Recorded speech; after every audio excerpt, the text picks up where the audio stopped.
اور یاد کرو جب تمہارے رب نے یہ اعلان کیا کہ وہ قیامت کے دن تک بنی اسرائیل پر ایسے لوگ مسلط کرتا رہے گا جو انہیں بدترین عذاب دیتے رہیں، بلا شبہ آپ کا رب مقرر وقت آ جانے کے بعد عذاب دینے میں دیر نہیں کرتا، اور بلا شبہ وہ بخشنے والا اور مہربان بھی ہے۔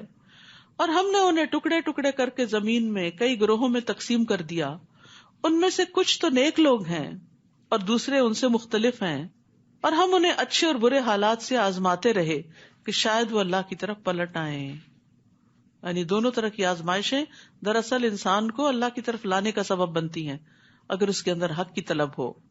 پھر ان کے بعد ناخلف لوگ زمین کے جانشین ہوئے جو کتاب کے وارث بن کر اسی دنیا کی زندگی کا مال سمیٹنے لگے۔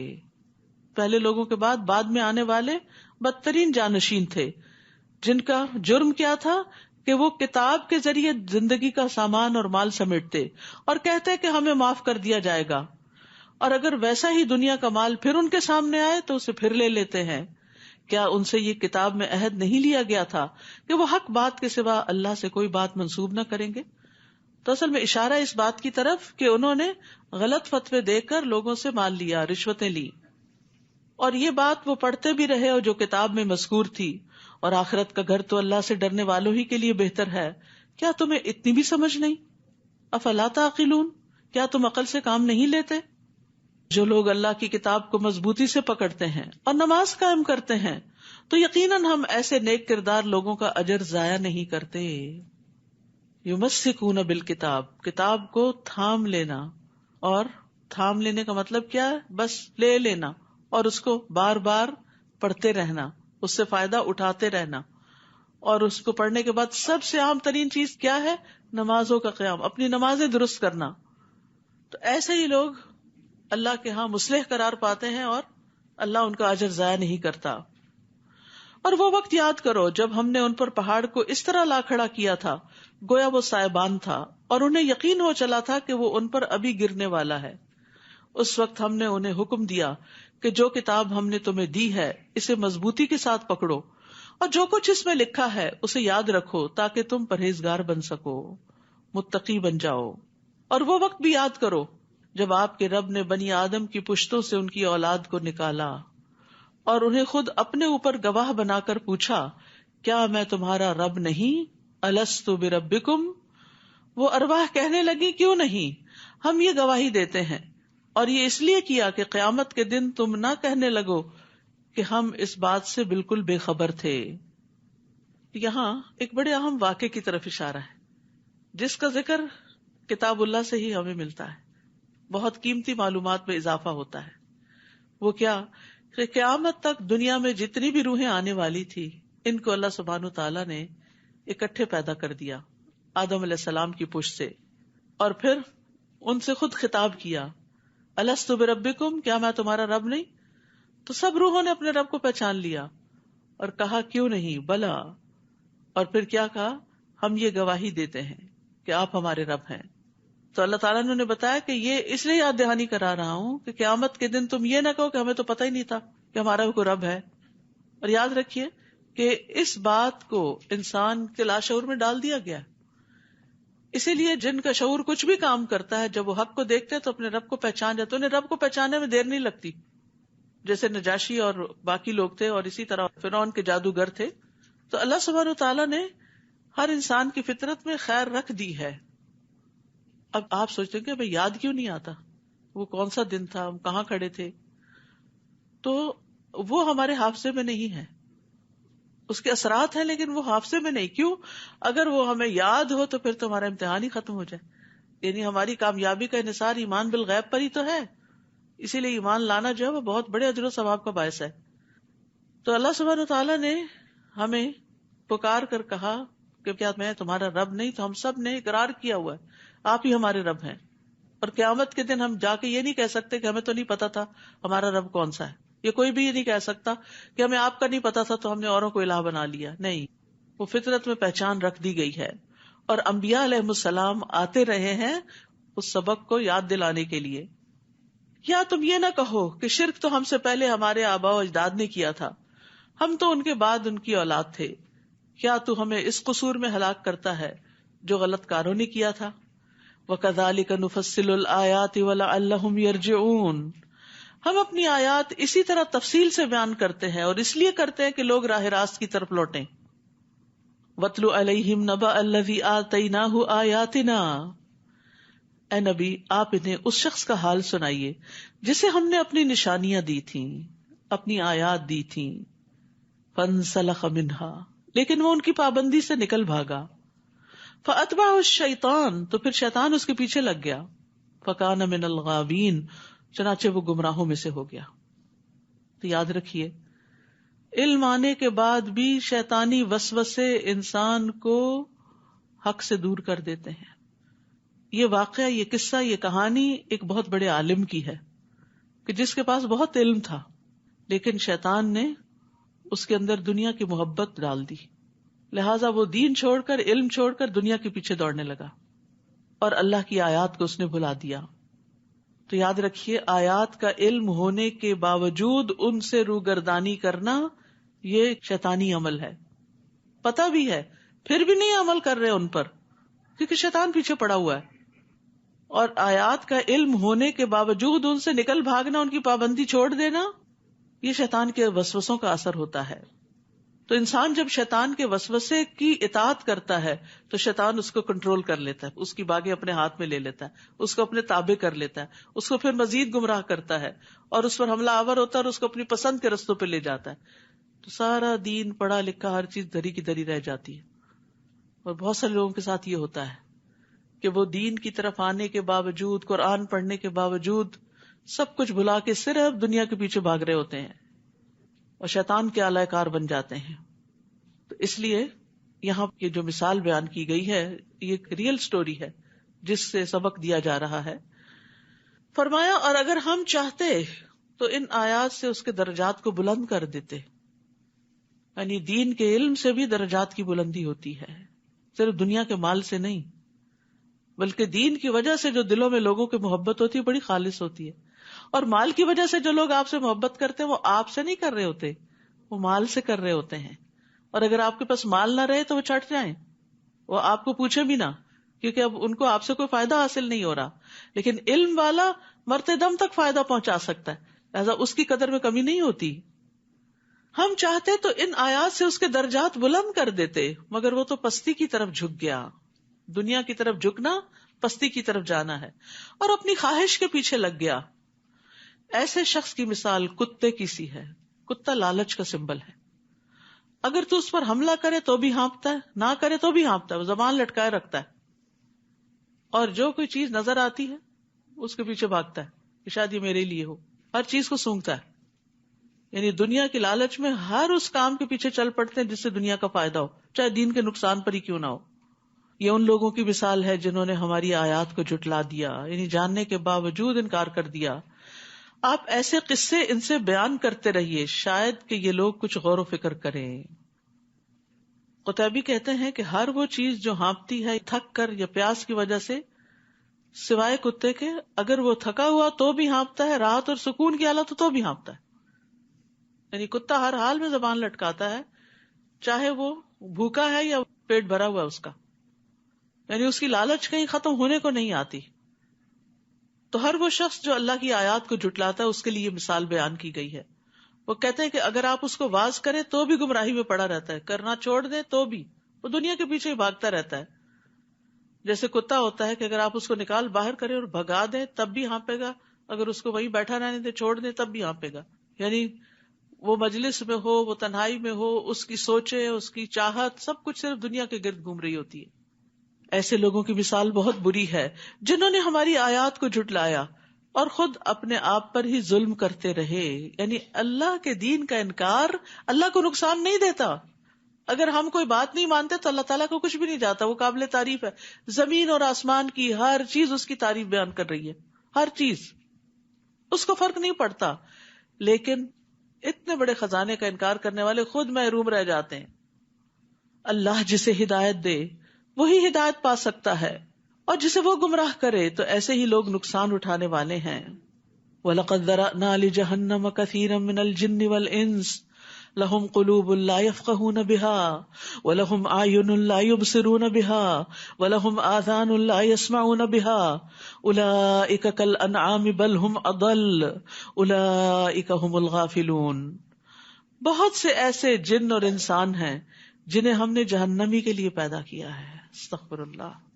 ان کے دل تو ہیں مگر ان سے حق کو نہیں سمجھتے. دل ہے، حق نہیں ہے ان کے اندر، حق کو سمجھنے کی کوشش ہی نہیں کرتے. آنکھیں ہیں لیکن ان سے دیکھتے نہیں، یعنی کائنات کی نشانیوں سے اپنے رب کو نہیں پہچانتے. کان ہے، اس سے سنتے نہیں، سچ بات سننے کے لیے، اللہ کا کلام سننے کے لیے ان کے پاس توفیق نہیں. ایسے لوگ چوپایوں کی طرح ہیں، انعام کی طرح ہیں، بلکہ ان سے بھی گئے گزرے. اور یہی لوگ غفلت میں پڑے ہوئے ہیں. یعنی غافل اس لیے کہ وہ اجر و ثواب کی طرف ہدایت نہیں پاتے. جانوروں کی طرح اس لیے کہ ان کا مقصد صرف کھانا پینا ہے، بلکہ ان سے بھی زیادہ بہکے ہوئے، کیونکہ جانور بھی فائدے اور نقصانات کو دیکھ لیتے ہیں اور اپنے مالک کی پیروی کرتے ہیں، لیکن یہ لوگ جانوروں سے بھی بدتر ہو گئے. تو یہاں پر دراصل ان لوگوں کو سکولڈ کیا جا رہا ہے کہ جو عقل، سمجھ، آنکھیں، کان، نگاہیں رکھتے ہوئے حق کو نہیں پا سکتے، ان کو حق کے لیے استعمال نہیں کرتے. ان سب آرگنز کو یا ان سب صلاحیتوں کو خواہشات کی پیروی کے لیے تابع کر رکھا ہے. یہ صرف خواہشات کی پیروی کے لیے استعمال ہو رہے ہیں. وَلِلَّهِ الْأَسْمَاءُ الْحُسْنَى فَادْعُوهُ بِهَا. اللہ کے اچھے اچھے نام ہیں، انہی ناموں سے اسے پکارا کرو اور انہیں چھوڑ دو جو اس کے ناموں میں کجروی اختیار کرتے ہیں. جو کچھ وہ کرتے ہیں جلد ہی انہیں اس کا بدلہ مل جائے گا. اللہ نے اپنے ناموں کو اچھا نام کہا ہے کیونکہ یہ سننے میں بھی اچھے. جب آپ اللہ کے نام اکٹھے سنتے ہیں تو دل کو بہت اچھے لگتے ہیں، اور پھر بولنے میں بھی اچھے لگتے ہیں. معنی بھی بہت اچھا ہے اور اس کے فائدے بھی بہت اچھے ہیں اس کے ساتھ اس کو پکارنے کے. تو مانگی جانے والی چیز کی مناسبت سے اللہ کو پکارنا چاہیے، یعنی اللہ کے اس نام کا ذکر کر کے اس سے وہ چیز مانگنی چاہیے جو آپ کی ضرورت ہے. جیسے آپ کہے اے رحیم تو رحم فرما، اے فیصلہ کرنے والے تو میرے لیے فیصلہ کر دے، اے رحمان تو مجھ پر رحمت فرما، اے رزاق تو مجھے رزق وافر عطا فرما. اگر کوئی رستے بند ہو گئے ہوں، یا فتاح میرے لیے خیر کے رستے کھول دے. یعنی اس نام اور کام کی مناسبت سے اگر اللہ کے نام لے کے پکارے تو انشاءاللہ دعائیں قبول ہوں گی. رسول اللہ صلی اللہ علیہ وسلم نے فرمایا اللہ کے 99 نیمز ہیں، یعنی ایک کم 100. جو شخص ان سب کو محفوظ رکھے گا وہ جنت میں جائے گا. احصاہا کا لفظ آیا ہے، جو ان کو شمار کرے گا، یعنی جو ان کو اچھے طریقے سے پڑھے گا اور ادا کرنے کی قدرت رکھے گا، اور اس کے ساتھ ساتھ اللہ کی حدود کی حفاظت کرے گا، ان کے معنی کو سمجھے گا، ان پر ایمان لے آئے گا، تو اس کے لیے یہ جنت میں جانے کا ذریعہ ہے. اور جو لوگ اللہ کے ناموں میں الحاد کریں، اللہ سبحانہ وتعالیٰ کے وہ نام جو قرآن و سنت میں ہیں ان کو چھوڑ کر خود ساختہ نام بنا لیں تو یہ الحاد ہوتا ہے. تو جو لوگ الحاد کرتے ہیں ان کی سزا بھی بتائی گئی. فرمایا آپ ان کو چھوڑ دیں، ان کے پیچھے نہ چلے، اور پھر عنقریب وہ اپنے کیے کا بدلہ پائیں گے. اور ہماری مخلوق میں سے ایک گروہ ایسا بھی ہے جو حق کی طرف رہنمائی کرتے ہیں اور اسی کے مطابق انصاف کرتے ہیں. اللہ نے ان کی تعریف فرمائی ہے. اور جن لوگوں نے ہماری آیات کو جھٹلایا ہم انہیں اس طرح بتدریج تباہی کی طرف لے جائیں گے کہ انہیں خبر تک نہ ہوگی. استدراج کل بھی کہتے ہیں، اس کا مطلب ہے شیطان ان کے لیے اعمال مزین کر دیتا ہے اور ان کو پھر ہلاکت تک پہنچا دیتا ہے. ضحاک کہتے ہیں استدراج کا مطلب ہے کہ وہ جب کوئی نئی نافرمانی کرتے ہیں تو ہم ان کو کوئی نئی نعمت دے دیتے ہیں، ڈھیل دے دیتے ہیں. سفیان ثوری کہتے ہیں ہم ان کو نعمتوں میں فراخی اور وسعت عطا کرتے ہیں اور ان کو شکر ادا کرنا بھلا دیتے ہیں. تو جو لوگ آیات کا انکار کریں، اللہ کا انکار کریں، اس کے دین، اس کی کتاب کا انکار کریں، پھر اللہ سبحانہ وتعالیٰ ان کو اپنا آپ بھی بلوا دیتا ہے. وَأُمْلِي لَهُمْ إِنَّ كَيْدِي مَتِينٌ، اور میں انہیں ڈھیل دے رہا ہوں، یقیناً میری تدبیر کا کوئی توڑ نہیں. کیا انہوں نے کبھی نہیں سوچا کہ ان کے ساتھی محمد صلی اللہ علیہ وسلم کو کوئی جنون نہیں؟ وہ تو محض ایک کھلم کھلے ڈرانے والے ہیں. کیا انہوں نے آسمان اور زمین کی حکومت اور جو چیز بھی اللہ نے پیدا کی ہے ان میں کبھی غور نہیں کیا؟ اور کیا یہ بھی نہیں سوچا کہ شاید ان کی زندگی کی مدت قریب آ لگی ہو، ختم ہو رہی ہو؟ تو پیغمبر کی اس تنبیہ کے بعد اور کون سی بات ہوگی جس پر یہ ایمان لائیں گے؟ جسے اللہ گمراہ کر دے اسے کوئی ہدایت دینے والا نہیں، اور وہ انہیں ان کی سرکشی میں چھوڑا کہ سر ٹکراتے پھریں. لوگ آپ سے پوچھتے ہیں کہ قیامت کب قائم ہوگی، آپ ان سے کہیے یہ بات تو میرا رب ہی جانتا ہے، وہی اسے اس کے وقت پر ظاہر کرے گا، اور یہ آسمانوں اور زمین کا بڑا بھاری حادثہ ہوگا جو یکدم تم پر آ پڑے گا. یعنی قیامت کا آنا زمین پر سب سے بڑا حادثہ ہے. لوگ آپ سے یوں پوچھتے ہیں جیسے آپ ہر وقت اس کی ٹو میں لگے ہوئے ہوں، یعنی قیامت ہی کے بارے میں سوچتے رہیں. ان سے کہیے اس کا علم تو اللہ ہی کو ہے، مگر اکثر لوگ اس حقیقت کو نہیں جانتے. قُل لَا أَمْلِكُ لِنَفْسِي نَفْعًا وَلَا ضَرًّا إِلَّا مَا شَاءَ اللَّهُ. آپ کہہ دیجئے مجھے تو خود اپنے آپ کو بھی نفع یا نقصان پہنچانے کا اختیار نہیں. یہ کس کو کہا جا رہا ہے؟ نبی صلی اللہ علیہ وسلم کو. نفع نقصان کا اصل مالک کون ہے؟ صرف اللہ. نبی صلی اللہ علیہ وسلم کے پاس بھی اختیار نہیں. آپ سے جو نفع انسانوں کو پہنچا وہ وہی ہے جو اللہ نے ان کو دیا، لیکن الٹیمیٹ نفع نقصان کا مالک صرف اور صرف اللہ تعالیٰ ہے. اور بندوں سے بھی بندوں کو جو نفع پہنچتا ہے نا، اس کا بھی اللہ اذن دے تو پہنچتا ہے. اللہ ہی جو کچھ چاہتا ہے وہ ہوتا ہے. اور اگر میں غیب جانتا ہوتا، یہ پیغمبر کہہ رہے ہیں نبی صلی اللہ علیہ وسلم، اگر میں غیب جانتا ہوتا تو بہت سی بھلائیاں حاصل کر لیتا، مجھے کبھی کوئی تکلیف نہ پہنچتی، پہلے سے ہی بندوبست کر لیتا، سد باب کر لیتا. میں تو محض ایک ڈرانے والا اور بشارت دینے والا ہوں ان لوگوں کے لیے جو ایمان لے آئیں. وہی تو ہے جس نے تمہیں ایک جان سے پیدا کیا اور اس سے اس کی بیوی بنائی تاکہ اس کے ہاں سکون حاصل کرے. تو ایک عورت کا جو اہم ترین رول ہے زندگی میں وہ ہے شوہر کے لیے باعث سکون ہونا. یہ اس کی بہت بڑی عبادت ہے تاکہ وہ باہر کے بڑے بڑے کام کر سکے. باہر کی دنیا کے چیلنجز بہت بڑے ہوتے ہیں، اس کے لیے گھر کے اندر سکون چاہیے ہوتا ہے، لیکن ہم اپنے کاموں کو بہت بڑا سمجھتے ہیں. اس کا یہ مطلب نہیں کہ بیوی کو سکون نہیں چاہیے اور اس کو سکون نہیں حاصل کرنا چاہیے، اس کی طلب نہیں ہونی چاہیے. نہیں، یہ تو دو طرفہ ہی ہوتا ہے، لیکن بیوی کا رول اس میں زیادہ ہے. گھر کو پرسکون کرنے میں بیوی کا رول کہیں زیادہ ہے مرد سے. مرد تو مہمان کی طرح سارا دن کے بعد کام کر کے آتا ہے، پھر رات گزار کے پھر صبح کام پہ چل پڑتا ہے.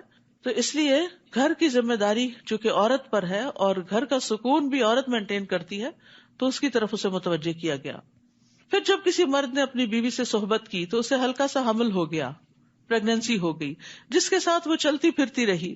پھر جب وہ بوجھل ہو گئی یعنی آخری مہینوں میں، تو دونوں اپنے رب سے دعا کرنے لگے کہ اگر تو ہمیں تندرست بچہ عطا کرے تو یقیناً ہم شکر کرنے والوں میں سے ہوں گے. پھر جب اللہ نے انہیں تندرست لڑکا دے دیا تو وہ اللہ کی بخشش میں دوسروں کو شریک بنانے لگے، جبکہ اللہ ایسی چیزوں سے بلند تر ہے جو یہ لوگ شریک ٹھہراتے ہیں. اَیُشْرِکُونَ مَا لَا یَخْلُقُ شَیْئًا وَهُمْ یُخْلَقُونَ. کیا وہ ایسی چیزوں کو شریک ٹھہراتے ہیں جن کا کسی چیز کو پیدا کرنا تو درکنار وہ خود پیدا کیے جاتے ہیں. یعنی اگر انسان کو ہی شریک ٹھہراتے ہیں تو انسان تو خود پیدا کیا جاتا ہے، تو اللہ کے برابر کیسے ہو سکتا ہے؟ بنانے والا اور بننے والا ایک تھوڑی ہوتے ہیں. بَلَا يَسْتَطِيعُونَ لَهُمْ نَصْرًا وَلَا أَنفُسَهُمْ يَنصُرُونَ. وہ نہ تو ان کی مدد کر سکتے ہیں اور نہ ہی اپنی مدد کر سکتے ہیں. یعنی جن ہستیوں کو بھی، جن چیزوں کو بھی، جن پتھروں یا لکڑی کے بنائے ہوئے بتوں کو لوگ حاجت روا اور مشکل کشا سمجھتے ہیں، تو یہ دراصل اپنے آپ کو ہی دھوکہ دے رہے ہیں. کوئی کسی کی مدد نہیں کر سکتا غائبانہ طور پر، اور نہ ہی کوئی اپنی مدد کر سکتا، وہ بھی اللہ ہی کرتا ہے. اگر تم انہیں راہ راست کی طرف بلاؤ تو تمہاری پیروی نہیں کریں گے. تم انہیں بلاؤ یا خاموش رہو، تمہارے لیے ایک ہی بات ہے. جن لوگوں کو تم اللہ کے سوا پکارتے ہو وہ تمہاری طرح کے بندے ہیں. اگر تم اپنے دعوے میں سچے ہو تو ضروری ہے کہ جب انہیں پکارو تو وہ تمہیں اس کا جواب دیں. الہم رجل یمشون بها ام لہم ایدی یبطشون بها ام لہم اعین یبصرون بها ام لہم آذان یسمعون بها قل ادعوا شرکاءکم ثم کیدون فلا تنظرون. کیا ان کے پاؤں ہیں جن سے وہ چلتے ہوئے، جن کو یہ پکارتے ہیں، جو بت کھڑے کیے ہوئے انہوں نے جگہ جگہ اور ان سے مرادیں مانتے ہیں اور دعائیں کرتے ہیں، یہ بتائے کہ کیا وہ کہیں چلتے پھرتے بھی ہیں یا بس کھڑے ہی رہتے ہیں ایک جگہ پر؟ یا ان کے ہاتھ ہیں جن سے وہ پکڑتے ہوں، یا ان کی آنکھیں ہیں جن سے دیکھتے ہوں، یا ان کے کان ہیں جن سے سنتے ہوں؟ آپ ان سے کہیے کہ اپنے سارے شریکوں کو بلاؤ اور میرا جو کچھ بگاڑ سکتے ہو بگاڑو اور مجھے مہلت بھی نہ دو. تو یہاں پر اللہ سبحانہ تعالیٰ نے پاؤں، ہاتھ، آنکھوں اور کانوں کا خاص ذکر کیا ہے، کیونکہ یہ ہدایت حاصل کرنے کے خاص ذرائع ہیں، علم کے حصول کے لیے، کوشش کرنے کے لیے، دوسروں کی مدد کرنے کے لیے.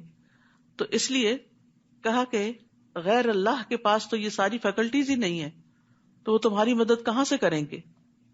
ان ولی اللہ الذی نزل الکتاب وہو یتولی الصالحین، میرا تو سرپرست وہ اللہ ہے جس نے یہ کتاب نازل کی اور وہی نیک آدمیوں کی سرپرستی فرماتا ہے. اگر آپ چاہتے ہیں کہ اللہ آپ کا سرپرست ہو جائے، آپ کے سارے کاموں کو سنوار دے، تو اللہ سے دوستی کریں، اللہ کے قریب کرنے والے اعمال اختیار کریں. اور یہاں وعدہ کیا جا رہا ہے وَهُوَ يَتَوَلَّى الصَّالِحِينَ، اور جنہیں تم اللہ کے سوا پکارتے ہو وہ تمہاری کیا مدد کریں گے؟ وہ تو اپنی مدد بھی نہیں کر سکتے. تو یہ اللہ کی دی ہوئی رہنمائی ہے نا کہ کہاں سے مدد ملے گی اور کہاں سے نہیں ملے گی. وَإِن تَدْعُوهُمْ إِلَى الْهُدَى لَا يَسْمَعُوا، بلکہ اگر تم انہیں ہدایت کی طرف بلاؤ تو وہ تمہاری بات سن بھی نہیں سکتے. تمہیں ایسا نظر آتا کہ وہ تمہاری طرف دیکھ رہے ہیں، حالانکہ فی الواقع کچھ بھی نہیں دیکھتے. خُذِ الْعَفْوَ وَأْمُرْ بِالْعُرْفِ وَأَعْرِضْ عَنِ الْجَاهِلِينَ، اے نبی صلی اللہ علیہ وسلم درگزر کرنے کا رویہ اختیار کیجئے، معروف کاموں کا حکم دیجئے اور جاہلوں سے کنارہ کشی اختیار کیجئے. تو ہمارے دین نے ہمیں کیا سکھایا کہ ہم جاہلوں سے اعراض برتا کریں. اب یہاں اس کا تعلق خذ العفو وامر بالعرف سے کیوں ہے؟ کیونکہ جب انسان نیکی کا کام کرنے جاتا ہے، کسی کو برائی سے روکتا ہے، کوئی نیکی تعلیم دیتا ہے، تو پھر کیا ہوتا ہے؟ لوگ اس سے الجھ پڑتے ہیں، کیونکہ وہ سمجھتے نہیں ہوتا کہ آپ کا کاز کیا، آپ کیا چاہتے ہیں. اور آپ میں سے بہت سے لوگوں کو اس کا اتفاق ہوا ہوگا کہ گھر پہ بات کی کوئی اچھی، یا کسی گیدرنگ میں کی، یا خاص طور پر کسی موقع پہ کی، تو کوئی نہ کوئی پیچھے پڑ گیا. اپنے گھر کو دیکھو، اپنے آپ کو دیکھو، ابھی ہم کہاں اس قابل ہوئے، وغیرہ وغیرہ. تو یہاں پر پہلے فرما دیا خذ العفو، جو بھی کوئی کہے گا اس کو معاف کرتے جانا، پیچھے نہیں پڑنا اس کے، اور نیکی کا کام بتاتے رہیں. وامر بالعرف، اور تیسری چیز واعرض عن الجاہلین، جاہلوں سے اعراض برتے. یہ نا جب عمر رضی اللہ عنہ کے پاس گئے تو کہنے لگے اے خطاب کے بیٹے، بس اللہ کی قسم نہ تو تم انصاف کرتے ہو، نہ ہمارے ساتھ کچھ سخاوت سے پیش آتے ہو، ہمیں کچھ دیتے بھی نہیں. تو عمر رضی اللہ عنہ یہ سن کر غصے ہوئے اور قریب تھا کہ اسے مارے. اس وقت حر نے ان سے کہا اے امیر المومنین، اللہ تعالیٰ نے اپنے نبی سے فرمایا ہے خذ العفو وامر بالعرف واعرض عن الجاہلین، بے شک یہ بھی جاہلوں میں سے ہے. اللہ کی قسم جب حر نے قرآن مجید کی تلاوت کی تو عمر رضی اللہ عنہ وہیں رک گئے، اور آپ اللہ کی کتاب کے سامنے گردن جھکا دینے والے تھے. اللہ کا حکم آ گیا، بس اس سے آگے مجھے نہیں بڑھنا.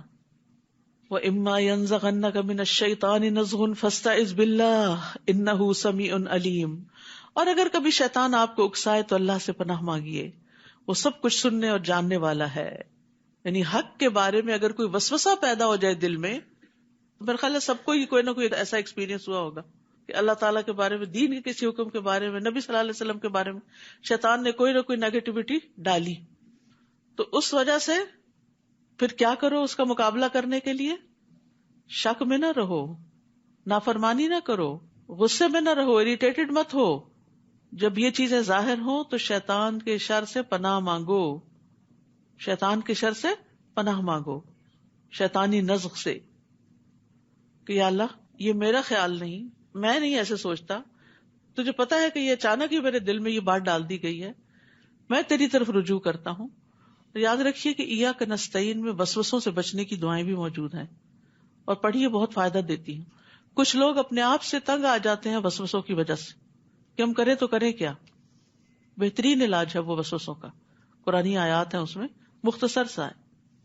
ان الذین اتقوا اذا مسهم طائف من الشیطان تذکروا فاذا هم مبصرون، بلا شبہ جو لوگ اللہ سے ڈرتے ہیں، تقوی اختیار کرتے ہیں، جب کوئی شیطانی وسوسہ چھو بھی جاتا ہے تو چونک پڑتے ہیں اور فوراً صحیح صورتحال دیکھنے لگتے ہیں. یعنی ایمان والے وسوسے کو بھانپ جاتے ہیں، غور و فکر کرتے ہوئے اپنی غلطیوں کے مواقع کو دیکھ لیتے ہیں، لغزش کھا جائے تو فوراً توبہ کرتے ہیں، ہر شر سے بچنے کا ذریعہ اختیار کرتے ہیں، یعنی ذکر زیادہ کرتے ہیں. تو ذکر جو ہے یہ شیطانی حملوں سے بچاؤ کا مضبوط قلعہ ہے. یحییٰ علیہ السلام نے بیت المقدس میں بنی اسرائیل کو جمع کیا. جب مسجد بھر گئی تو وہ ایک ٹیلے پہ بیٹھ گئے، پھر اللہ کی حمد و ثنا کی اور فرمایا میں تمہیں کثرت کے ساتھ اللہ عز و جل کا ذکر کرنے کا حکم دیتا ہوں، کیونکہ اس کی مثال اس شخص کی سی ہے جس کا بہت تیزی سے دشمن پیچھا کر رہا ہو اور وہ ایک مضبوط قلعے میں گھس کر پناہ مانگے. اس طرح بندہ بھی جب تک اللہ کے ذکر میں مصروف رہتا ہے تو شیطان کے حملوں سے محفوظ قلعے میں بند ہوتا ہے. تو اس سے کیا پتہ چلتا ہے کہ وسوسوں کی کثرت ہو. بہت سے لوگ یہ ذکر اپنا کرتے ہیں، تقریب بتاتے ہیں، تو وسوسوں کی اگر کثرت ہونے لگے یا زیادہ ستانے لگے تو پھر ذکر بڑھا دے. مخصوص ذکر بھی اور عام ذکر بھی. اور ان شیطانوں کے بھائی انہیں گمراہی میں کھینچے چلے جاتے ہیں اور اس میں کوئی کسر نہیں اٹھا رکھتے. اور جب آپ ان کے پاس کوئی معجزہ نہ لائے تو کہتے ہیں تم نے خود ہی کوئی معجزہ کیوں نہ منتخب کر لیا. آپ ان سے کہیے میں تو صرف اس چیز کی پیروی کرتا ہوں جو میرے رب کی طرف سے مجھ پر وحی کی جاتی ہے. یہ تمہارے رب کی طرف سے بصیرت افروز دلائل ہیں اور ہدایت اور رحمت ہے ان لوگوں کے لیے جو ایمان لاتے ہیں.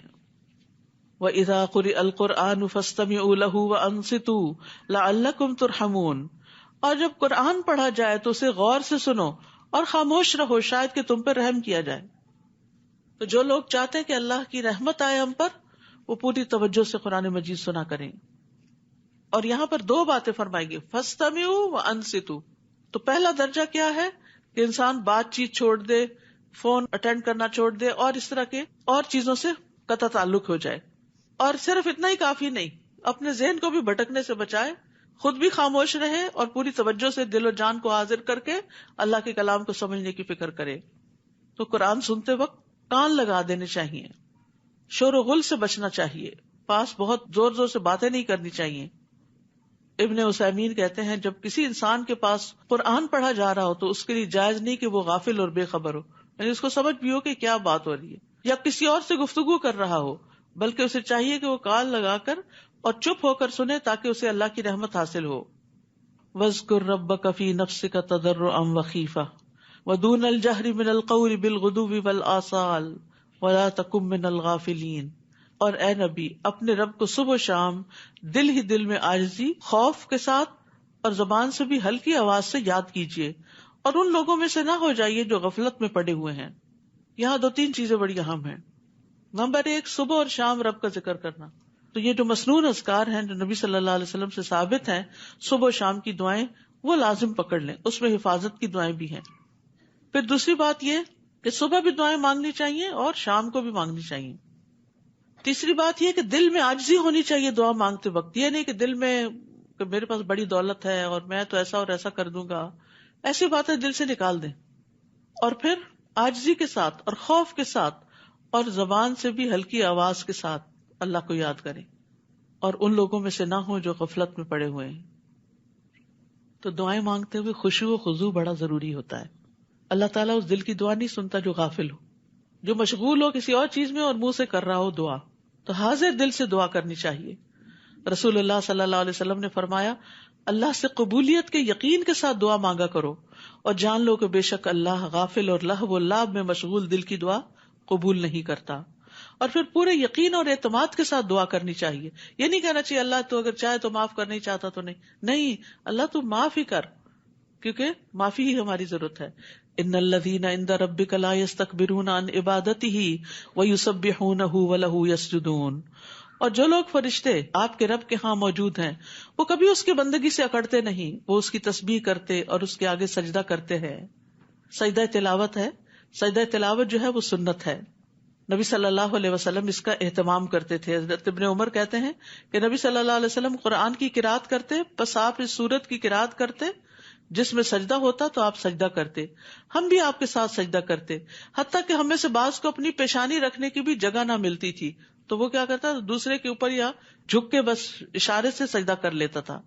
تو اب آپ ایسا کیجئے کہ اپنی اپنی جگہوں پہ جھک جائیے. میں بھی اس طرف منہ کر کے قبلے کی طرف جھک جاتی ہوں، اگرچہ اس کے لیے قبلے کی طرف ہونا شرط نہیں. جہاں آپ بیٹھے ہیں قرآن پڑھ رہے ہیں تو آپ اس میں جھک جائیے. اس سجدے میں جاتے ہوئے اللہ اکبر کہتے ہیں، اٹھتے ہوئے نہیں کہتے. اور سجد وجہ للذی خلقہ وشق سمعہ والی دعا بھی پڑھ سکتے ہیں، ورنہ سبحان ربی الاعلی بھی کر سکتے ہیں 3 دفعہ. اور اس میں سلام بھی نہیں ہے. ٹھیک ہے.